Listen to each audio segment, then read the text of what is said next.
Assalamualaikum warahmatullahi wabarakatuh. Halo teman-teman semua. Kenalin, nama aku Novia Dinda dengan NPM A1G025154 dari kelas 1D. Jadi teman-teman, di video kali ini kita akan membahas tentang manajemen pendidikan inklusi. Pendidikan inklusi adalah sistem pendidikan yang memberikan kesempatan belajar kepada semua anak, termasuk anak berkebutuhan khusus, agar dapat belajar bersama-sama dalam satu lingkungan sekolah yang sama tanpa didiskriminasi. Dalam pendidikan inklusi ini, tidak ada perbedaan antara siswa normal dan siswa yang berkebutuhan khusus. Sekolah menyesuaikan sistem agar semua anak bisa belajar dengan nyaman. Teman-teman, pendidikan inklusi ini memberikan kesempatan belajar yang sama kepada semua anak, lalu mengembangkan potensi setiap siswa secara semaksimal mungkin, dan menumbuhkan sikap toleransi, empati, dan kerjasama antar siswa, lalu menciptakan lingkungan belajar yang ramah dan berkeadilan sosial.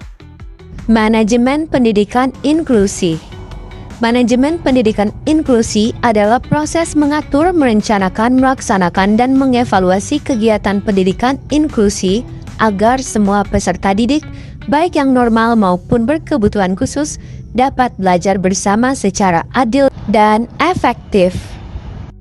Tujuannya adalah agar sekolah mampu menyediakan layanan pendidikan yang sesuai dengan kebutuhan semua anak tanpa diskriminasi, lalu dapat menjamin semua anak mendapatkan hak pendidikan yang sama, menyesuaikan kurikulum dan pembelajaran agar sesuai dengan kemampuan setiap siswa, lalu menyediakan sarana dan prasarana yang ramah bagi siswa berkebutuhan khusus, meningkatkan kualitas guru dalam mengajar secara inklusif, lalu membangun lingkungan sekolah yang menghargai perbedaan.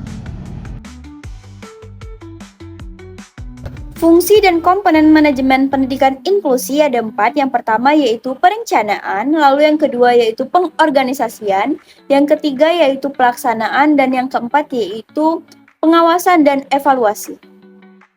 Perencanaan yaitu menyusun visi misi sekolah inklusi, lalu menyiapkan kurikulum fleksibel dan adaptif, dan merancang program pendamping untuk siswa yang berkebutuhan khusus. Lalu yang kedua yaitu pengorganisasian, yaitu menentukan peran guru reguler dan guru pendamping khusus, lalu mengatur sarana dan fasilitas yang ramah disabilitas.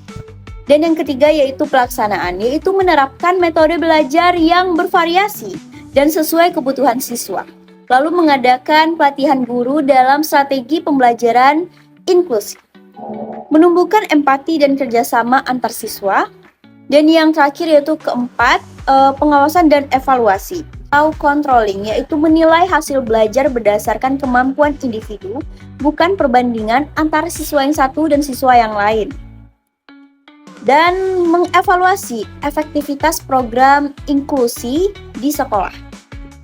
Kesimpulannya, manajemen pendidikan inklusi merupakan upaya sistematis untuk menciptakan sekolah yang menerima semua anak tanpa kecuali. Dengan manajemen yang baik, setiap anak dapat berkembang sesuai potensinya dalam lingkungan yang penuh empati, toleransi, dan kebersamaan.